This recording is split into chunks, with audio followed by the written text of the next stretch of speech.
The X-Zone Radio Show with Rob McConnell is largely an opinion talk show. All opinions, comments, or statements of fact expressed by Rob McConnell's guests are strictly their own and are not to be construed as those of the X-Zone Radio Show or endorsed in any manner by Rob McConnell, Relmar McConnell Media Company, the X-Zone Broadcast Network, its affiliated networks, stations, employees, or advertisers.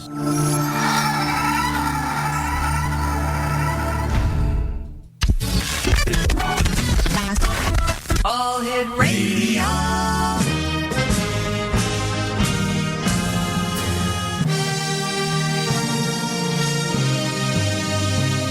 Welcome to the X Zone, a place where fact is fiction and fiction is reality. Now, here's your host, Rob McConnell.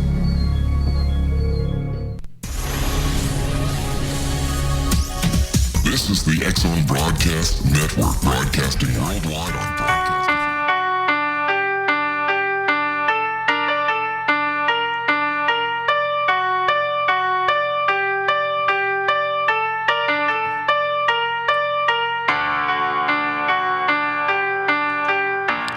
I've often wondered where they got that piano recital from. Sounds like somebody's funeral, for God's sake. Craig, can you do me a favor, buddy, and make sure that's taken off our list? Yeah. That one really sucked, the big one, didn't it? Huh. Hey, welcome back, everyone. This is the X-Zone. I am Rob McConnell, and we're coming to you from our broadcast center in beautiful Hamilton, Ontario, Canada. On all social media sites, X-Zone Radio TV. Our website is xzoneradio.com. Now, before I get to my special guest this hour, a gentleman who I have a lot of respect for, a gentleman that I'm proud to call a friend, Kevin Randle. He's also the host of a up-and-coming show here on the X-Zone Broadcast Network, A Different Perspective with Kevin Randle, and it airs Saturday and Sunday night at 9 p.m. Eastern on the X-Zone Broadcast Network, and soon to be broadcast on TalkStream Live. Now, as you all know, Relmar McConnell Media Company is the official media partner for CubeSat Disclosure. What that is a satellite the size of a shoebox. It's approximately 8 inches by 4 inches, with two high-definition cameras, is going to be launched into a polar orbit 193 miles above the Earth in the spring of 2017. Now, once the CubeSat is in orbit, one camera will be pointing towards space and the other camera will be pointing towards Earth. And every 5 seconds, a thumbnail photo is going to be sent down to the Mission Control Center of CubeSat. If the satellite detects anything that could be involved with propulsion system or an anomaly, something that gives off an electromagnetic signature, a full-sized, high-definition digital photo will be transmitted down to Master Control and Mission Control, where specialists will analyze that photograph, and the entire project is to find a UFO, unidentified flying object. Now, they have already raised over $30,000. The mission will last 3 months. Now, the rocket propulsion, getting the satellite into orbit, has already been paid for. The launch is a go. Now we're just trying to get a couple of extra $1,000, $20,000 to be exact, in order to maintain the complete data link for the project. Also, if we raise more money, we can add a propulsion system onto the satellite and keep the mission going longer. If you want to be part of history, if you are a ufologist and you have been looking for a way to find the evidence, find the proofs, find the smoking gun that UFOs are real, here's a website to go to, www.cubesat.tech. That's www.cubesat.tech. Check it out. Let me know what you think. Send me an email, xzone@xzoneradiotv.com, and become part of history. We are and I hope that you will be as well. Kevin Randle's our very special guest this hour. He is the host of A Different Perspective with Kevin Randle, and his shows have been, well, they've been out of this world because he deals with UFOs and strange anomalies. And joining me now is a gentleman I haven't talked to for, I don't know, hours. My friend Kevin Randle. Kevin, welcome back to the show, my friend. Rob, I thought you'd never call me. It's been so long. It has. Have you changed? Absolutely, for the better. Yeah, I didn't know you could improve on perfection. That's what my wife keeps telling me when I, Kevin, well, I'm a shapeshifter from Zeta Reticuli, so there you go. Is it true that you are really Stanton T. Friedman in disguise? No, I absolutely refuse to cop to that, but you've never seen both of us in the same room at the same time. Mind you, I've never seen you and Cal Korff in the same room at the same time either. Oh, thank God. Hey, listen, all seriousness, congratulations on a great show. I have heard nothing but the greatest reviews for your show. I know for a fact the numbers are rising. You started off with a bang, my friend. You're not letting your audience down. So keep the great work up. Proud of you, my man. Well, thank you. And next week we will be talking to Don Schmidt, and we'll even be talking about the Roswell slides fiasco, among other things. So it will be a very interesting show. The guest that you had on last week, you were talking about the Stevensville UFO incident, and your guest had done radar tracking analysis. That was amazing.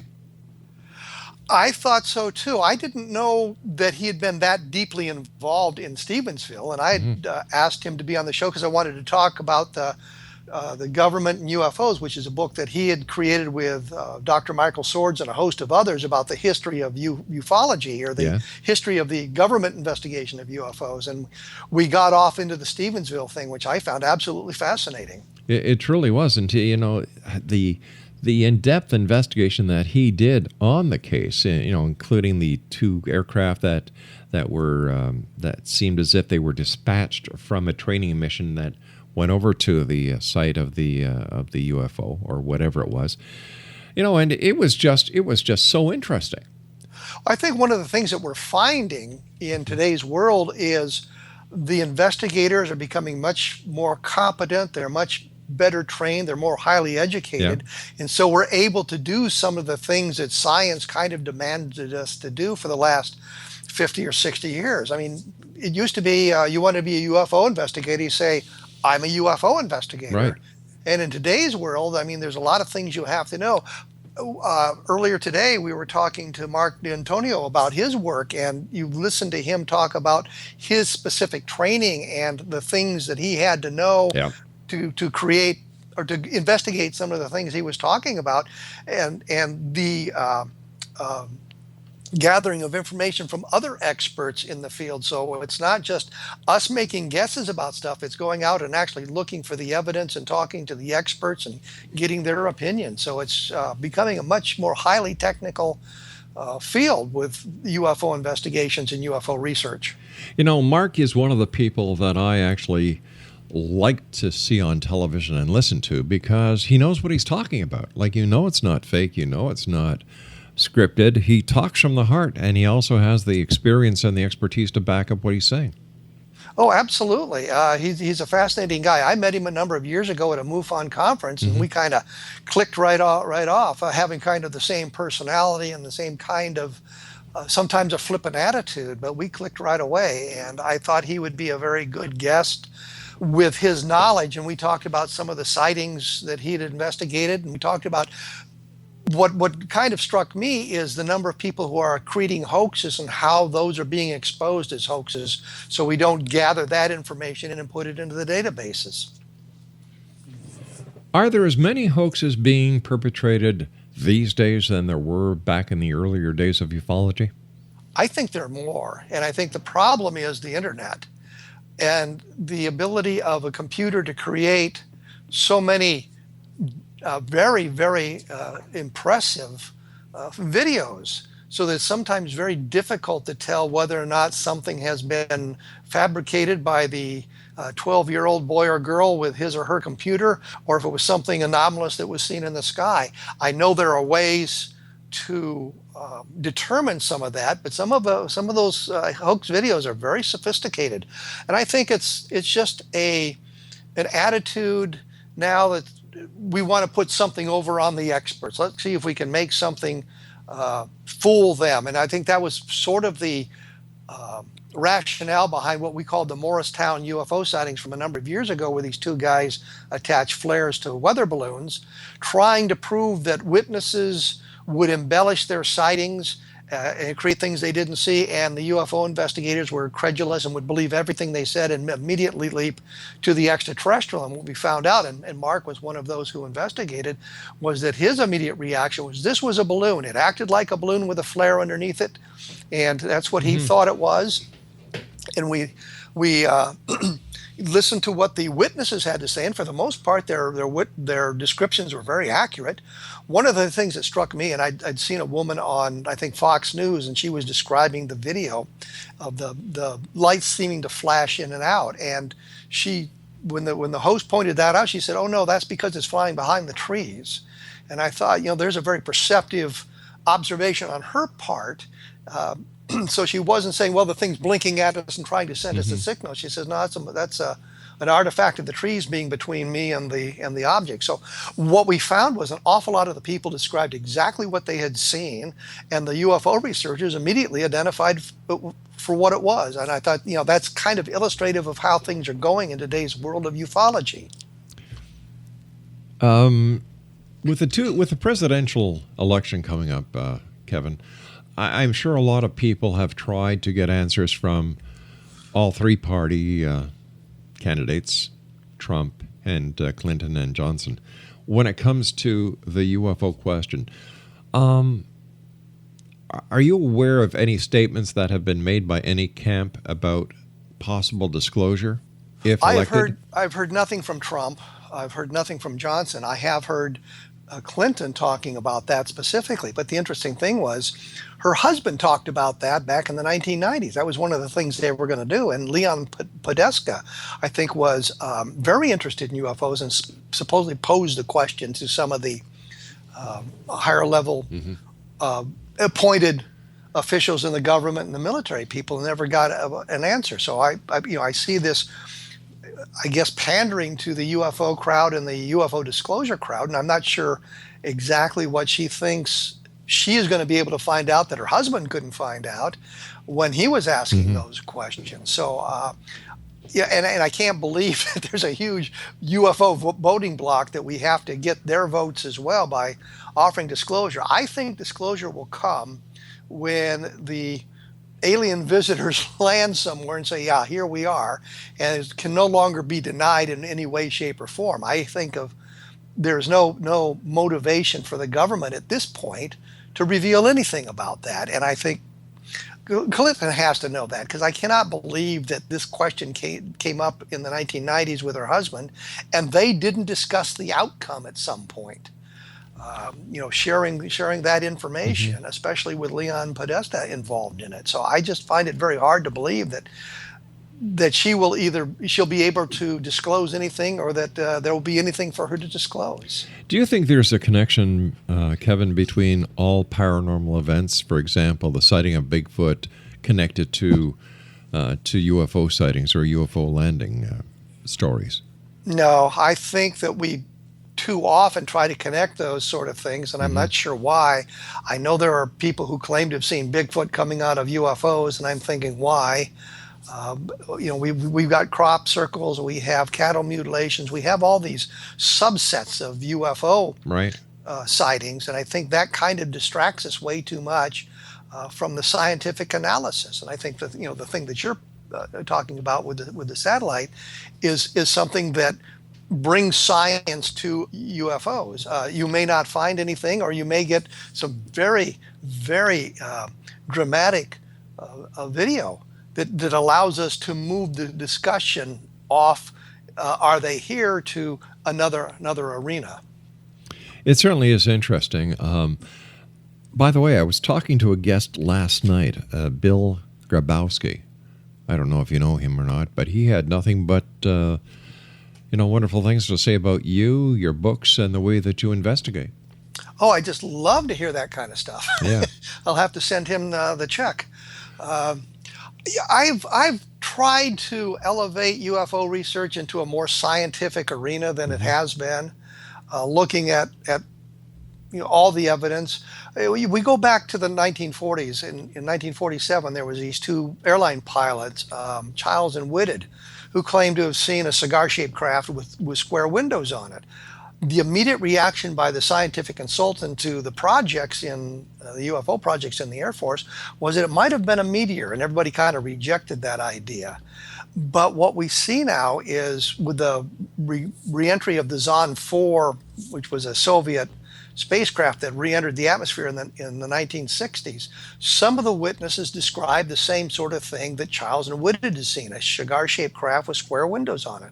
So what we discover is that as these things break up, an impression that you can get is that it's a lighted cockpit and windows along a fuselage behind it. There was which used to be up on my blog, something called Meteor Compilation, which was 3 minutes and 19 seconds of meteor falls captured on videotape.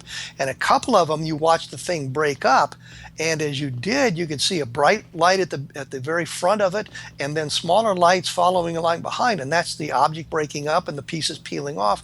And if you catch it out of the corner of the eye, or you see it for a split second, you get the impression that it's a fuselage with square windows on it, or cigar-shaped craft. Mm-hmm. So we can apply this information to the Childs Whitted sighting and say, well, that's probably what they saw. The meteor explanation offered back in 1947 is probably the right one. So we've moved into a scientific arena, and I try to stress that sort of thing when I do my books, when I do talks to groups, when I do the radio program. I try to stress the scientific look at these phenomena to see if we can advance our knowledge in some way. With so many of these UFO sightings and crashes and other incidents that have become part of the UFO phenomenon over the years, how hard is it for you as a dedicated researcher to come up with facts instead of fiction? There's another element in there as well, and that is researchers with their own agendas. And so that if you are researching a specific case, and I'll mention the Roswell case because I just did the book Roswell in the 21st Century, and I looked at it as a cold case. I tried to go back at it and look at it as a cold case and gather the information and elevate us to that sort of thing. But there's resistance by my fellow researchers to some of the conclusions I draw, and there's resistance to answering some of the questions. They don't like to see their favorite cases explained away. And yet when we look at the evidence and track down the evidence and talk to the people, these are the things we learn. The other thing we have to do, and the Roswell case is the perfect example. John Keel back in 1990 had made the comment, he said, by the turn of the century, there'll probably be 10,000 people who claim to be witnesses to the Roswell UFO crash. He was off by a factor, but they just came out of the woodwork during that 10 years between 1990 and 2000. All these people telling these marvelous stories, and especially when they mentioned bodies and descriptions of bodies, that really became exciting for all of us. And as you talk to them, you learn things about them, and you find out, well, they weren't there at the time. Their records show they were someplace else. The records show they didn't do some of the things they did, and some of what they said just does not make sense in a logical way, and you have to reject those. So it becomes more and more difficult with people looking for their 10 minutes of fame or their 15 minutes of fame, researchers advancing their own agendas, and then people who want to believe so badly that they're going to reject an explanation simply because it seems to inhibit their own belief structures, and they just don't want to listen to that. So it becomes more and more difficult. But I try to follow this path of gathering the information and analyzing it as logically as possible and dealing with all of that, and then dealing with the skeptics who, if you conclude something was a possible alien visitation, well, they know you're wrong because there is no such thing. So they come at it from the point of view of there is no such thing, therefore it cannot be, as opposed to the true believers that says everything has to be UFO. So you got all these different groups sort of fighting one another in an attempt to get at the truth. And that's where I want to go, is what does the truth tell me? What does this case lead? Where does this case lead me? When you're out and about doing book signings, or if you're at an event as a speaker, what are some of the questions, the most frequent questions that you get asked? Oh my Lord. It really depends on the topics. The last time I did one of these was just a couple of weeks ago, and it was where I got free food, so that was the reason I did it. A friend asked me to speak to a luncheon group, and it was free food, and that's my favorite kind. So, and I really wanted to talk about my writing career, how difficult the writing career was in the beginning. In today's world, you can write the most worthless piece of garbage and sell it on Amazon, and everybody's happy. But it came out that I wrote about UFOs. Right. And so then the questions started on that. And the first thing that anybody said was, well, you know, everybody who sees UFOs are drunk. And I'm thinking, geez, Louise, is that taking root? One of the first headlines in the newspapers back in 1947, after Kenneth Arnold's sighting, and the newspapers were excited about this, one of the headlines said something to the effect that UFOs, or flying saucers, flying discs, have been seen in 28 states except for Kansas. Kansas was a dry state. You couldn't get alcohol there legally. So obviously they weren't seeing flying saucers because they weren't drunk. And it kind of goes on from there, but they also want to know, they're interested in a lot of the scientific elements, even though they don't pose the questions in that way. They want to know if people are just seeing lights in the sky, balls of light in the sky, or there's something more tangible to it. Is there any evidence, physical evidence? That's the big thing. And I try to point out that we want multiple chains of evidence. The testimony is a chain of evidence. The people seeing it is a chain of evidence. If they've gotten a photograph, there's another chain of evidence. If it's seen on radar, there's a third chain of evidence. And if we can bring all of that together, then we make a very strong case. And we had some of that in Stevensville, where there was the radar tracks were followed. You've got the intercept by two Air Force fighter planes. You've got the witnesses on the ground. You've got an awful lot of evidence there that seems to tie everything together. So you have multiple chains of evidence. So the cases are becoming more solid that way. But the people are interested in what are the facts? What are the real facts? You know, are there cattle mutilations? Well, yeah, but I don't think it has anything to do with UFOs. You know, stuff like that. Well, wait a sec. You know, didn't you and I speak to somebody a couple of weeks ago who said that there was a sheep mutilation, and at that mutilation site there was a porthole as well as an alien that could be seen lurking in the woods? Yes. Well, portal. And they're on the photo. There's sort of this oval-shaped anomaly. I was thinking it was shimmering of the background, and there was something off to the side that looked like an alien crouching in the grass. Yeah. But I mean, when I got a good look at it, it looked to me like a rearing horse as opposed to an alien. But I think it was part of the background, and it was way beyond the mutilated sheep. But he was out there investigating the mutilation case, or the sheriff's deputies were, and they took a number of photographs, and he found this anomaly in the photograph. I think it's explainable as as just the trees and the way the shadows were on that particular picture on that particular day. He had said, I think originally, that MUFON had not wanted him to mention this anywhere. Yeah. But I think it's more that the MUFON guys looked at it and says, yeah, this is really nothing, and didn't want him to embarrass himself by saying there was something there. I don't think there was an attempt to suppress the information. It was just an attempt to save his embarrassment. But the interesting thing is, you know, the photo was looked at by a number of people. You know, he saw an anomaly on it. Other people looked at it and didn't see the same anomaly. And so I think, you know, that's a good thing. We had something there, and within a matter of a few hours, we were able to kind of identify what was going on.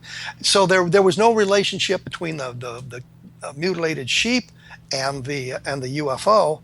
It was just a coincidence there. But animals die of a number of different causes every day. The scavengers get at them and they attack the soft tissues that are normally the targets of mutilation. And you have to look at things. Yeah, I was looking at a cattle mutilation one day, and the guy was saying, well, there was no evidence of predator tracks or scavenger tracks around the carcass. And I'm looking at the carcass, and I said, what are all these droppings on the carcass? It was the birds getting at it.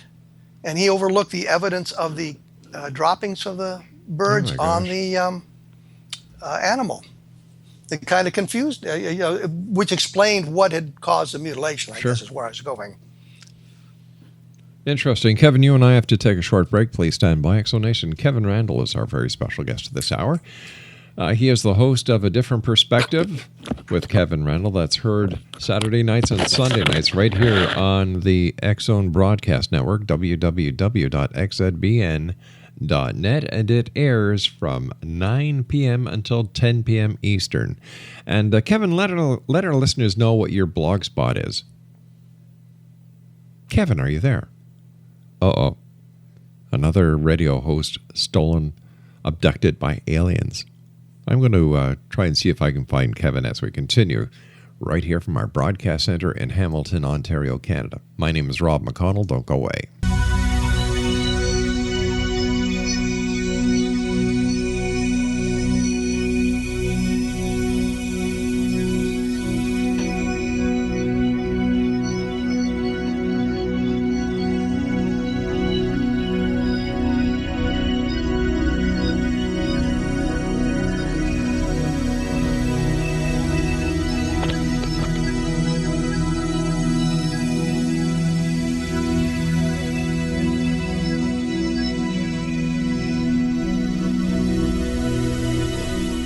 All right, call off the FBI, call off the Mounties, call off the military police. We found Kevin Randle. No, he wasn't abducted by aliens. No, he wasn't, abducted by Sasquatch. He had a very sensible and logical explanation for it, and we're just going to leave it at that. I was going to say I fell asleep. Listen, Kevin, I was asking you, even though you weren't there, if you could... if you would be so kind as to let our listeners know how they can find your blog spot. An opportunity to draw visitors to my blog, and I blew it. Jeez Louise. I am at kevinrandle.blogspot.com. It's called A Different Perspective. And a lot of times when you type a question about UFOs into Google, my blog comes up first as the place to go, which I think is kind of neat that I kind of rise to the top that way. What we've been doing lately, what we discussed, there was a movie that was called Truth about CBS's investigation of Bush's National Guard experiences, and there was documents involved in all of that. And what struck me about the movie, rather than getting into the politics of it, was the similarity between CBS's investigation into these documents and the MJ-12 investigation of those documents, and how both investigations sort of fell off the rails and missed some of the red flags that were flying because of their interest in pursuing a specific avenue of inquiry, or the documents were leading them to a place they wanted to go as opposed to where they really should have gone. And so I did a posting on the blog about that, so that you can see some of that evidence, and actually gave links to a couple of places where you could learn more about that episode if it interested you.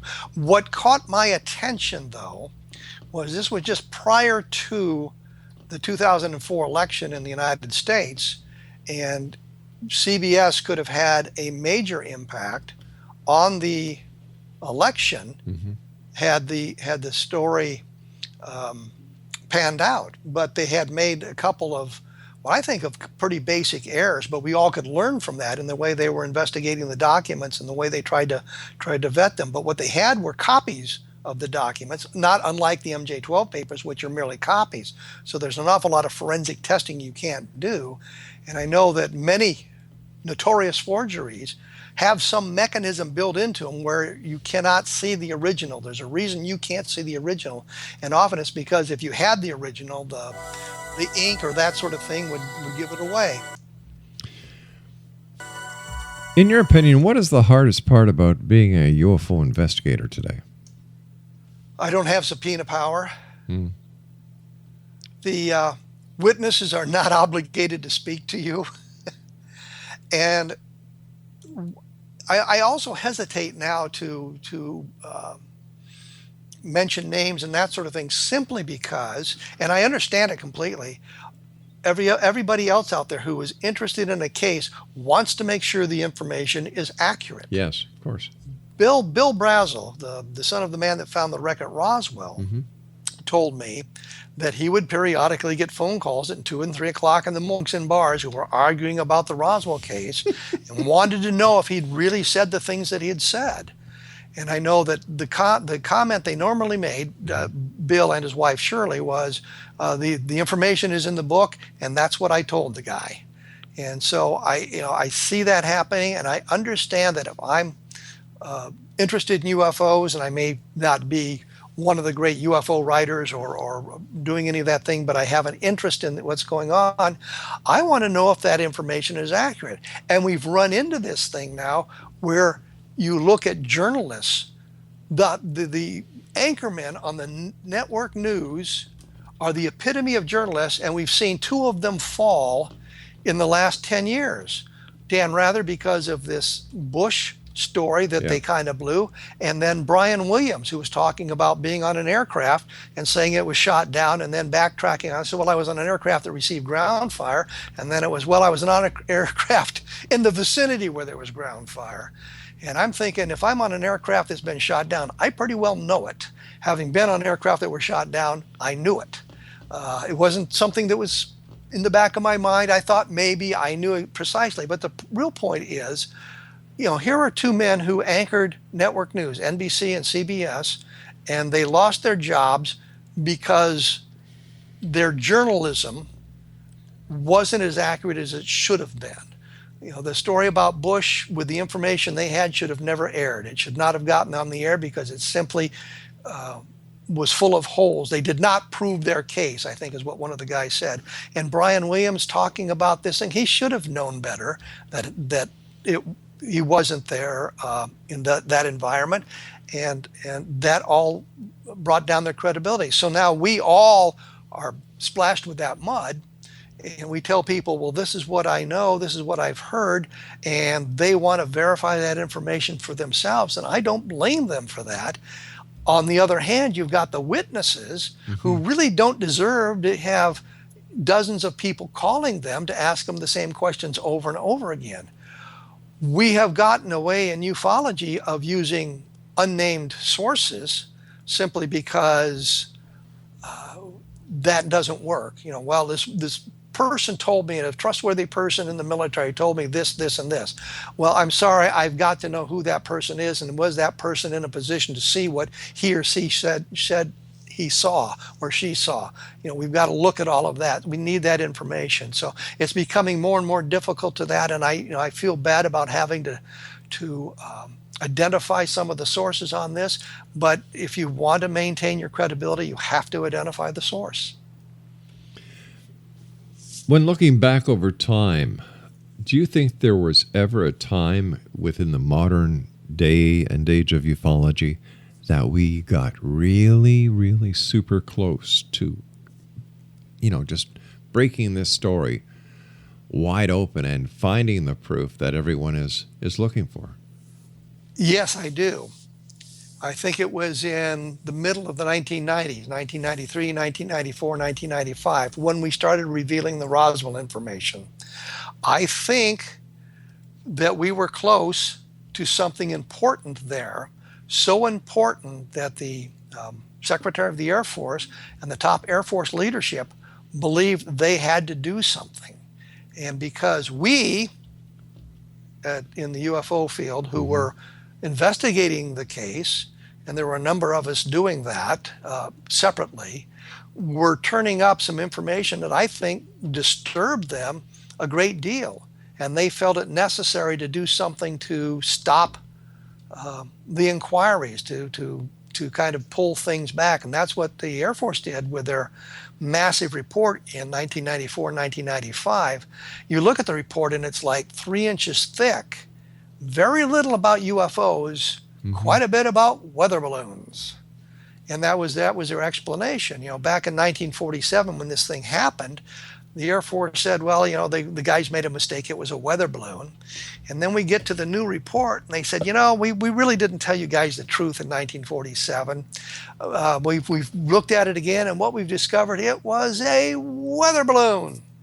They just tied it up in a night packing called Project Mogul, and we can demonstrate that there was no Mogul flight on the dates necessary for that to have happened, but people just are hanging tenaciously to this idea it was Project Mogul. But I think that's when we got close. We got close to finding something they didn't want us to find, which is not necessarily alien visitation, but we were getting close to something, and they were able to kind of sidetrack the investigations by their investigation. And in fact, in talking to Colonel Weaver, who was one of the officers involved in that, he said to me, we really weren't to investigate Roswell.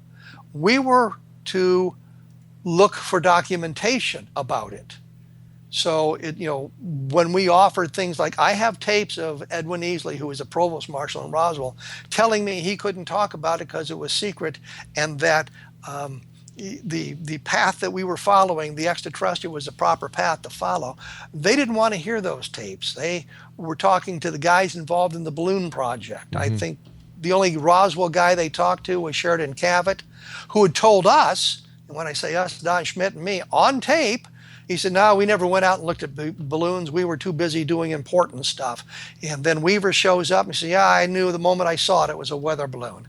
And I'm thinking, did you bother to communicate this rather critical bit of intelligence to Jesse Marcel and maybe Colonel Blanchard so they don't announce they've got a flying disc? And so they managed to bury this thing in, 1,000 pages, 1,500 pages of balloon project stuff. How plausible is the story about Project Mogul, even though in the paperwork that flight was not launched? Is it possible that the non-reporting of the flight could have just been human error? No. It says in the documents the flight was canceled. We've got the diaries by Albert Crary, who was the leader of the project, and he kept his field notes and his diaries. And for the launch that they claim is the culprit, on June 4th, 1947, it says flight canceled again. The next flight was on the flight was on June 5th, and they know where that went, and they recovered the balloons. The problem is Project Mogul wasn't really anything special. It was an array of balloons, a string of balloons, lifting up. Well, they claim Ray-Win targets, but if you look at the configuration of flight number 5, there's no Ray-Win targets on that. What they were attempting to do is create a constant level balloon. They believed that there was an acoustical level in the atmosphere, not unlike that in the ocean. And if they could put the balloons in this acoustical level, they would drift over the Soviet Union, and we could spy on them to see if they were experimenting with atomic weapons. The Japanese had discovered the jet stream, and they used that to actually bomb the United States and Canada during the Second World War. I think there was 245 instances where the bombs fell in the United States, and there were bombs in Canada, there were bombs in Mexico, but they didn't do a whole lot of damage. And the Japanese couldn't find out that some of the balloons were actually getting here, so they figured the project was a failure, and they canceled it, which is a good thing for us because they had planned to use biological weapons if the things were getting here. So the Americans keeping their mouths shut was kind of a surprising thing. But the point is, the balloons in New Mexico in 1947 were standard weather balloons. If they had Ray-Win targets, they were standard Ray-Win targets. And although some of these Air Force people said, well, these weren't used a lot and people weren't familiar with them, I found a story in the Albuquerque newspaper that said, well, we think it may have been one of our Ray-Win targets that fell in on the Brazel Ranch. So they were being used, and they were being used for weather observations at the time. So they were all over the darn place. But the documentation says it was canceled. They said they launched a cluster of balloons. That's defined in some of the other areas of the documentation. So we know that it was not an array like they were talking about, and wouldn't have had any ray wind targets on it. The next flight on June 5th, we have a complete picture of the array. There's no ray winds on it, and they were able to track the whole thing, and they say this is the first successful flight in New Mexico. Well, if that's so, why, if flight number 4 was the first successful flight, how come that's not mentioned? And in fact, later on, I think it's flight number 6. I'm not sure. I'm speaking of memory here. They said, flight failed. So, we've got that information, and it pretty well establishes that there was no flight number 4 for them to drop this debris in the Brazil Ranch. And not to mention that Cavett claims he recognized it for a balloon the minute he saw it, but he didn't bother telling anybody. With all the evidence that was allegedly collected by members of the military who were dispatched to the farm, and the evidence that Jesse Marcel collected as well, is there any evidence of what happened to this evidence, or if it had been logged in at any point during the time within the event of Roswell? Well, we know based on testimony from witnesses we talked to, from crewmen on the flights to some of the senior officers, that the debris was picked up and they cleaned the field very, very carefully, crawling across to make sure they got all the bits and pieces of it. It was taken to Roswell and was shipped out of Roswell to Wright-Patterson Air Force Base, because that's where the facilities were to study it. I went through this in depth in the book Roswell in the 21st Century, where I talk about what the debris field looked like, the descriptions of it by the various witnesses, what the debris looked like by the witnesses, and what happened to the debris. So I looked at all of that in depth. But the problem there is, even if it's very, very strange metallic debris, it still is strange metallic debris, and that doesn't necessarily take you to the extraterrestrial. You need something else to take you there, and there the story becomes a little thinner. And I think in the past, some of those who are true believers have tried to make that story a little bit more robust by bringing in some witnesses whose credibility hasn't been the highest. So if all these turn into a big zero, why do people still look at Roswell, New Mexico as the Mecca of ufology? It hasn't turned into a zero. There's some very interesting stuff there. Every member of Colonel Blanchard's staff, the senior staff that we were able to interview, with a single exception, was talking about it being alien, something very unusual. Patrick Saunders really wasn't talking about it being alien so much as talking about what they did to cover the trail, the paper trail, so that if somebody got a hold of those documents, it wouldn't lead them to the extraterrestrial, for example. So we've got an awful lot of that sort of thing, and we have a lot of testimony, some interesting testimony. The problem we run into is, frankly, Jesse Marcel, if you take a look at what I was able to discover when I wrote the book, Jesse Marcel had a habit of embellishing stories a little bit. Yeah. Which doesn't mean he wasn't telling a core of truth. It merely means some of the things he said were more exciting than they could have been. And one thing that I do not understand, he claimed that he had 5 air medals. We could document 2, which meant he was involved in combat operations, flying operations. But I don't know why he would say 5, and I was never able to discover whether that was his fault or the reporter's fault. But I mean, I discussed that in the book as well, so people can figure out for themselves or determine for themselves what they want to think about it. But there's a lot of that sort of going on as well, and I try to bring all of that together in the book so that you have the information you need to make up your mind about what happened in Roswell, whether it was some kind of a botched experiment by the U.S. government, whether it was some sort of alien visitation, whether it was a weather balloon, the Project Mogul balloon. I try to bring that all together. There's a long section on Project Mogul detailing all the minutia you could possibly want to know about Project Mogul. And you can decide for yourself whether we've adequately explained that or eliminated that from the table, or if there's still questions to be answered about it. So, it's just that it's the ultimate case, if it's true, because it presents you with the alien bodies, you've got remnants of the craft, not just the metallic debris, and you've got the evidence of the government. I mean, this is the ultimate UFO case. It's got everything you need. Except the evidence. Except the physical evidence. We have the testimony from, I think, from some reliable people. Could they be mistaken? Could they have been misled? Absolutely. But we have some testimony that is, I find, very compelling, but we don't have a piece of the craft.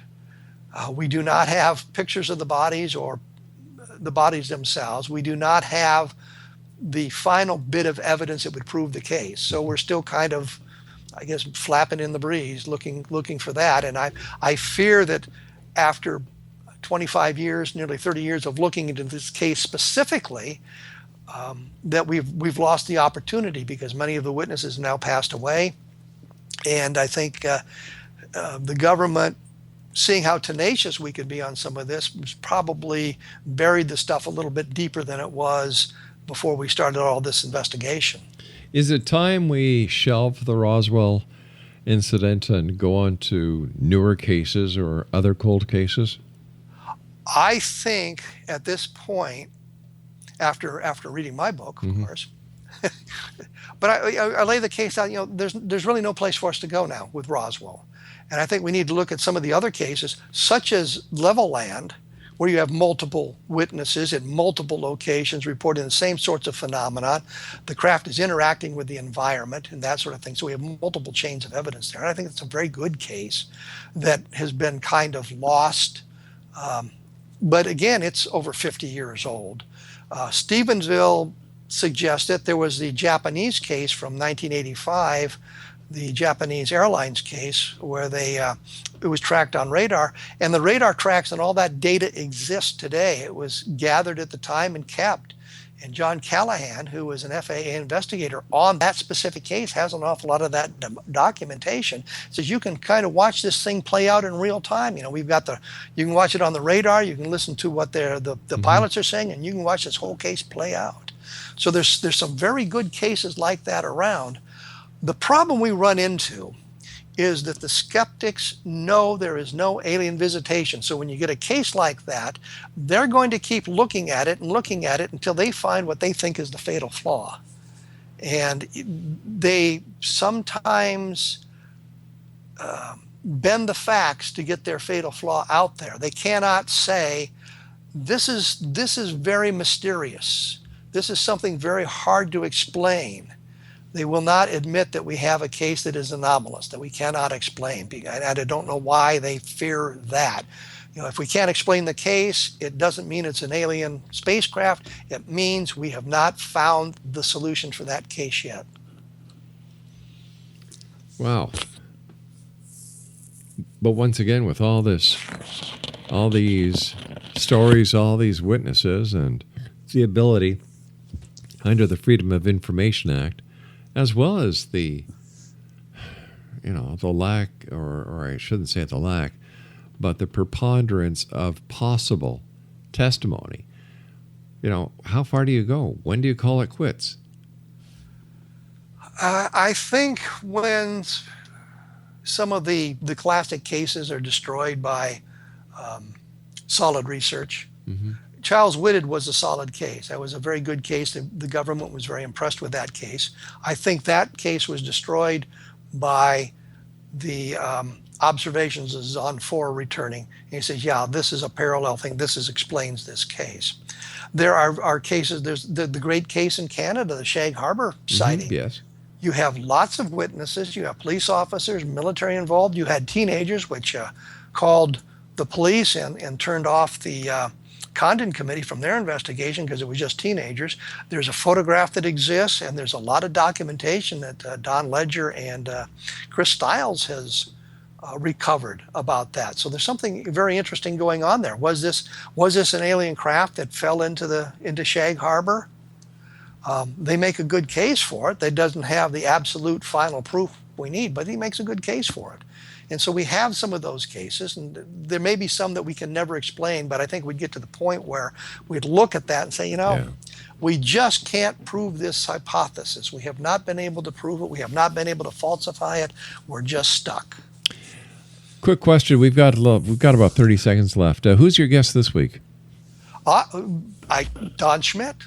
We're going to talk about the Roswell slide. We're going to talk about the Roswell investigation. This Sunday's guest. Oh, I'm sorry. Yeah. This Sunday guest is Mark D'Antonio, and we talk about Stevensville, as I mentioned earlier. Yeah. We talk about Morristown, and we talk about their plan for creating on Earth a series of stations that can search for UFOs.